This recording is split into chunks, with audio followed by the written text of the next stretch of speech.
আল-ইয়াওমা তুজজাউনা মা কুনতুম তা'মালুন। আজকে শুধুমাত্র তোমরা যা আমল করেছিলে আর সেরূপ তোমাদেরকে প্রতিফল দেওয়া হবে। যে কাজ করেছো বিনিময়টা ওইরকমই পাবা, এর থেকে বেশি কিছু এখানে পাওয়া যাবে না।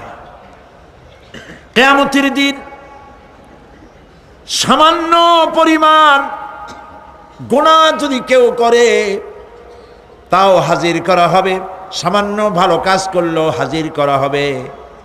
একটি আয়াত শুনুন, হযরতে লোকমান হাকিম তার ছেলেকে নসিহত করতেছেন। তিনি কি নবী না রাসূল? বলেন, অনেকে জানেন না। তিনি নবীও নন, রাসূলও নন, তিনি একজন জ্ঞানী মানুষ। সুবহানাল্লাহ। কে দিছে জ্ঞান?